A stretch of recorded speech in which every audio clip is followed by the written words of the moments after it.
April is Financial Literacy Month, and while it's important for adults to know and understand the importance of smart money management habit, what about making sure the young people know them too? Here to talk about it, the man on your screen right now, Phil Dituri. He's the Director of Education at Financial Life Cycle Education, or FiCycle, a nonprofit dedicated to making sure kids and teens have the resources they need to learn about finances. Phil, welcome. Good to have you here with us. Thanks so much.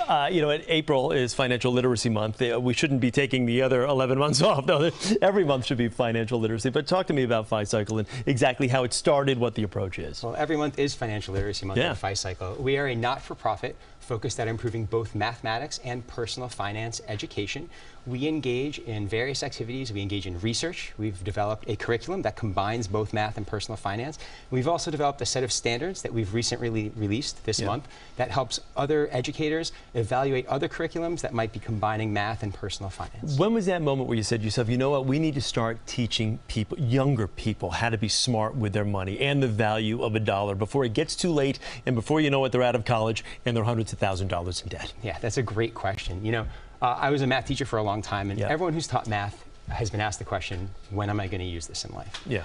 And I think that, you know, by the time you're being asked that question, it's a little bit too late, right? Students aren't thinking about the math and the concepts you want them to be thinking about. And so, you know, high school is the perfect time to engage them. Many people don't realize that a lot of the tools of algebra, which is typically taught in high school, were actually developed to meet the needs of finance. And so the essential understandings that underpin the concepts that we want to give people in high school math are mutually reinforcing with the essential understandings that we want to give them for personal finance. Yeah, as far as making it, I don't know if fun is the right word, but creative ways to get people of that age involved with knowing, okay, you can't spend this if you don't have this to spend it. You can't spend money you don't have. You know, credit, you know, running up credit cards is not a good idea at this age, that type of spending. Yeah, well, you'd be surprised. It's actually incredibly motivating for the students. We engaged in research before writing our curriculum, and we found that students, when given a number of topics that you could design a math class around, would report that they found personal finance to be both interesting and important.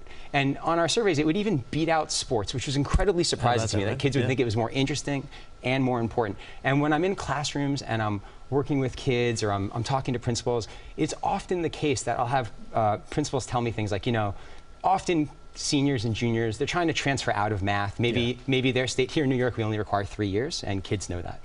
And I've had principals tell me, you know, FiCycle is the only course that I've ever had kids in their final years asked to transfer into. And I think that's because they know exactly when they're going to be using it in You're life. doing something right, obviously, because as we know, especially kids that age, it's all about kind of piquing their interest and then hanging on to it as long as you can. For parents that are watching right now, what can you tell them as far as, I guess, creative ways of getting their kids interested in something like this and hopefully maintaining that interest? Yeah, well, you know, for motivated parents, there's lots of things you can do to just talk to your kids about money and to engage them and talk to them about mathematics.